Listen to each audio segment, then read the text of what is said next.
So one of the most important things about playing bass is getting your two hands to work as a team, making sure your right hand's smooth, and making sure your left hand doesn't hiccup. You know, you're not that it moves and it slides and it connects the music and whatever you're playing. So here's just a few of the warm-up exercises that I always use before I start a shed to make sure that they're working nice before I practice a real song. So. Okay, this first one is just a simple major scale that's extended a little bit past the 1 and the low end.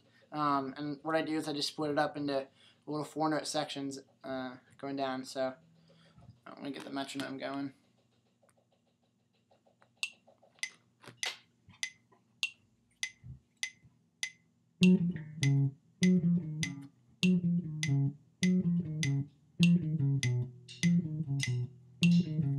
So I do that all the way down, and then I go back up.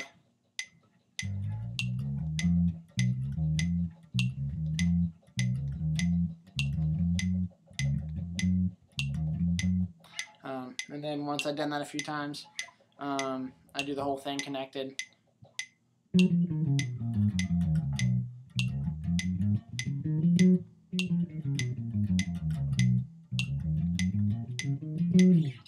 So, I do that however many times I need to do. And that really works on the finger per fret system, not doubling, not stretching too far, too unnecessary shifting, really covering it up in positions of the neck. It also works on keeping your right hand, making sure you're always alternating and never doubling up fingers like that. That's a great starting exercise for finger warm-ups. So this is an exercise that works on mostly the right hand for string changing, and I had a tendency when I came here to when I change strings, do a double hit on the next string, and it's really just broken the habit for me in that department. So I'll just start it out.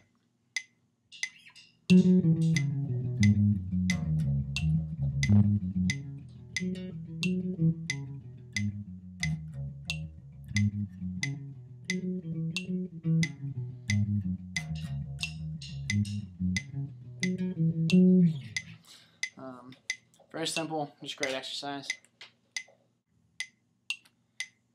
This next exercise works on getting your right hand and your left hand synced up, assigning a finger to each fret in each string, so 1, 2, 4, 3, in that order. Just getting it tight and smooth. So.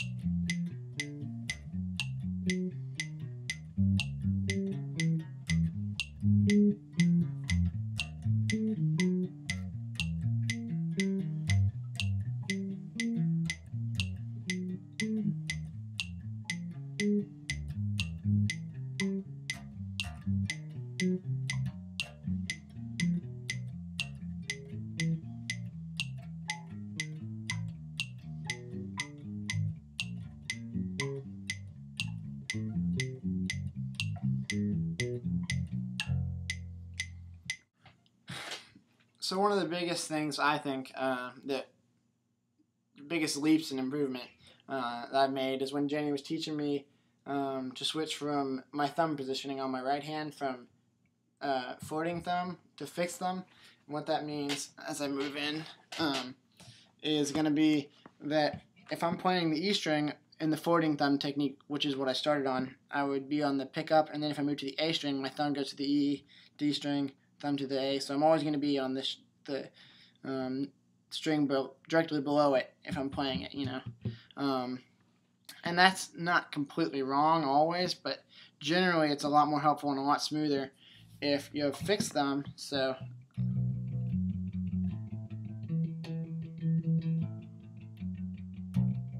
that way, if I was playing a fixed thumb, it just doesn't really work. So man, that was great, and it was really hard starting out, but just really trying to play everything and not reverting back and not regressing to that really forced me to pick that up a lot quicker. So we obviously learned about modes earlier on in the year. I thought I knew them before I got here, but I didn't really have a grasp on them in an applicable sense. So after I learned the shapes and the patterns, my goal is just to confuse my brain into not being bound to any one key or any one position. So one of the ways I do that is to walk up chromatically, do the Ionian, Dorian, Phrygian, like that, chromatically. So I'm changing keys on every new mode, so I don't get used to just certain notes. So here it goes.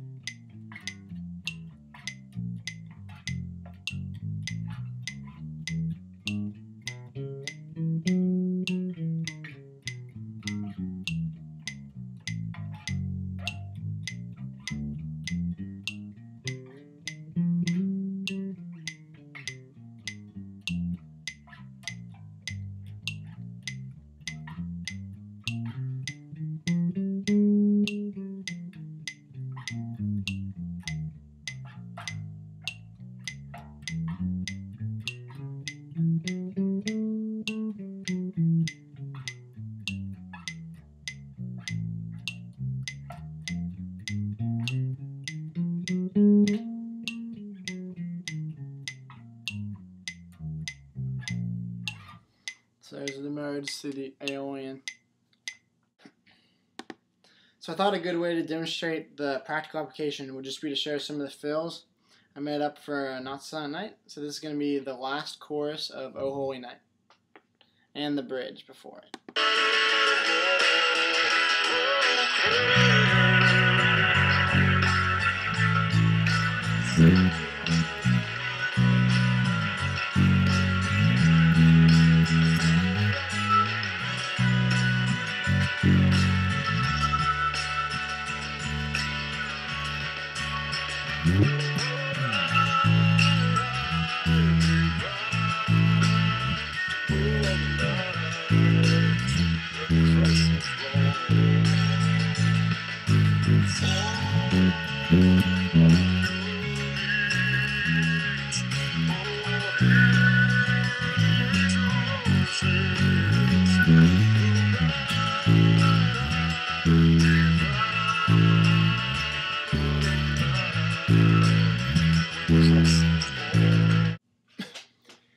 Okay, so when it comes to tone on bass, it's a lot more to do with your right hand and your overall feel and touch than it is with pedals or gear.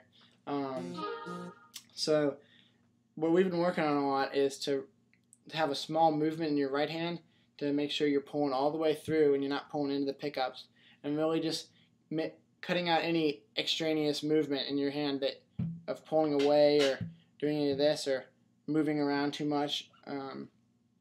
Just really trying to keep a light,